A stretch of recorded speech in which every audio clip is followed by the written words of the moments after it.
ஆபிரகாமின் குமாரனாகிய தாவீதின் குமாரனான இயேசு கிறிஸ்துவினுடைய வம்ச வரலாறு. ஆபிரகாம் ஈசாக்கை பெற்றான்.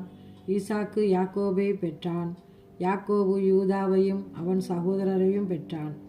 யூதா பாரேசையும் சாராவையும் தாமாரினிடத்தில் பெற்றான். பாரேஸ் எஸ்ரோமை பெற்றான். எஸ்ரோம் ஆராமை பெற்றான். ஆராம் அமினதாவை பெற்றான். அமினதாப் நகசோனை பெற்றான். நகசோன் சல்மோனை பெற்றான். சல்மோன் போவாசை ராகாவினிடத்தில் பெற்றான். போவாஸ் ஓபேதை ரூத்தினிடத்தில் பெற்றான். ஓபேத் ஈசாயை பெற்றான். ஈசாய் தாவீது ராஜாவை பெற்றான். தாவீது ராஜா உரியாவின் மனைவியாய் இருந்தவளிடத்தில் சாலமோனை பெற்றான். சாலமோன் ரெகோபெயாமை பெற்றான். ரெகோபெயாம் அபியாவை பெற்றான். அபியா ஆசாவை பெற்றான். ஆசா யோசபாத்தை பெற்றான். யோசபாத் யோராமை பெற்றான். யோராம் உசியாவை பெற்றான். உசியா யோதாமை பெற்றான். யோதாம் ஆகாஸை பெற்றான். ஆகாஸ் எசேக்கியாவை பெற்றான். எசேக்கியா மனாசேயை பெற்றான். மனாசே ஆமோனை பெற்றான். ஆமோன் யோசியாவை பெற்றான். பாபிலோனுக்கு சிறைப்பட்டு போகும் காலத்தில் யோசியா எகோனியாவையும் அவனுடைய சகோதரரையும் பெற்றான்.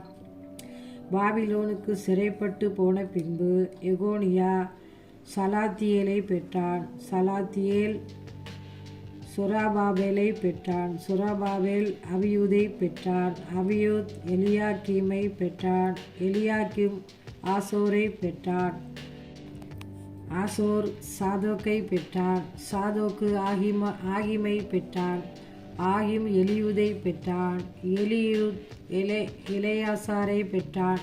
இளையாசார் மார்த்தானை பெற்றார். மார்த்தான் யாக்கோபை பெற்றான். யாக்கோபு மரியாளுடைய புருஷனாகிய யோசேப்பை பெற்றான். அவளிடத்தில் கிறிஸ்து எனப்படுகிற இயேசு பிறந்தார். விதமாய் உண்டான தலைமுறைகளெல்லாம் ஆபிரகாம் முதல் தாவீது வரைக்கும் 14 தலைமுறைகளும், தாவீது முதல் பாபிலோனுக்கு சிறைப்பட்டு போன காலம் வரைக்கும் 14 தலைமுறைகளும், பாபிலோனுக்கு சிறைப்பட்டு போன காலம் முதல் கிறிஸ்து வரைக்கும் 14 தலைமுறைகளுமாம். இயேசு கிறிஸ்துவனுடைய ஜனனத்தின் விவரமாவது, அவருடைய தாயாகிய மரியாள் யோசேப்புக்கு நியமிக்கப்பட்டிருக்கையில் அவர்கள் கூடி வரும் முன்னே அவள் பரிசுத்த ஆவியினாலே கர்ப்பவதியானாள் என்று காணப்பட்டது. அவள் புருஷனாகிய யோசேப்பு நீதிமானாயிருந்து அவளை அவமானப்படுத்த மனதில்லாமல் இரகசியமாய் அவளை தள்ளிவிட யோசனையாயிருந்தான்.